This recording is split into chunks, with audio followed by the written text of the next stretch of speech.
Olá, bom dia, quinta-feira, 19 de setembro. Eu sou Danilo Rocha Lima e com Diogo Oliveira, vem com a gente para mais um Mundo em 180 Segundos. Seu podcast, você já sabe, só com notícias internacionais. Começamos com notícias do Líbano, onde o chefe do grupo extremista Hezbollah deve fazer um discurso hoje muito esperado. A expectativa é saber como o Hezbollah, que tem sede no Líbano e é financiado pelo Irã, vai revidar aos dois últimos ataques via aparelhos eletrônicos, que mataram pelo menos 32 pessoas e deixaram feridas mais de 3.000. O último episódio foi a série de explosões em walkie-talkies em várias partes do país, a segunda em menos de 24 horas. Neste momento, o temor é que conflitos de larga escala se espalhem pela região, principalmente numa nova guerra entre Israel e o Hezbollah. Os walkie-talkies eram utilizados para que membros do Hezbollah pudessem se comunicar via ondas de rádio. Agora, o Líbano vive com medo. Moradores dizem que estão com medo de usar telefones, computadores e até mesmo andar nas ruas. Israel é apontado como responsável pelos ataques, mas não confirmou nenhum envolvimento até o momento.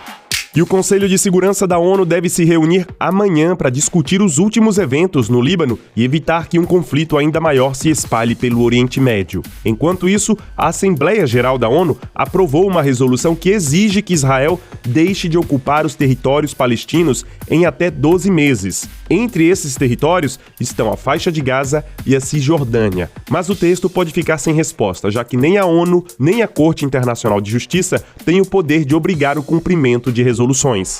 E olha, enquanto isso, o presidente Lula conversou nas últimas horas com o presidente russo Vladimir Putin para discutir uma proposta para encerrar a guerra na Ucrânia. A intenção do Brasil é que russos e ucranianos adotem o plano de paz proposto pela China e pelo Brasil no mês de maio. Nesse plano de paz, existe a proposta da realização de uma conferência internacional envolvendo Moscou e Kiev. Além disso, Brasília e Pequim querem que russos e ucranianos rejeitem o uso de armas de destruição em massa e o ataque a usinas nucleares. Brasil e China organizam uma reunião na semana que vem em Nova York, durante a reunião da Assembleia Geral da ONU, para divulgar as propostas desse plano de paz.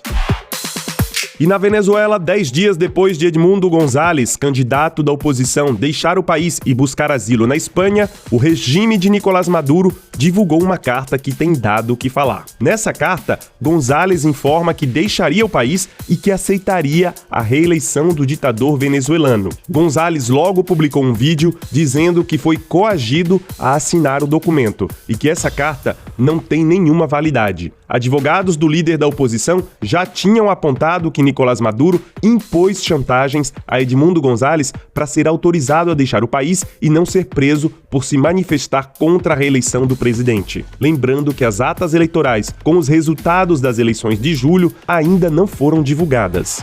E notícias da economia mundial. O Banco Central dos Estados Unidos cortou em 0,5% a taxa de juros do país para em torno de 4,9%. Esse é o primeiro corte de juros desde março de 2020, em meio à crise gerada pela pandemia de Covid. Isso significa que a redução da inflação e o crescimento do mercado de trabalho americano influenciaram nessa queda de juros, que pode ser seguida de mais outras até o fim do ano. Queda de juros nos Estados Unidos tem repercussão no mundo todo. Por exemplo, no Brasil, investidores podem se voltar para ações e títulos no país, em busca de melhor remuneração, e o real pode se valorizar diante do dólar.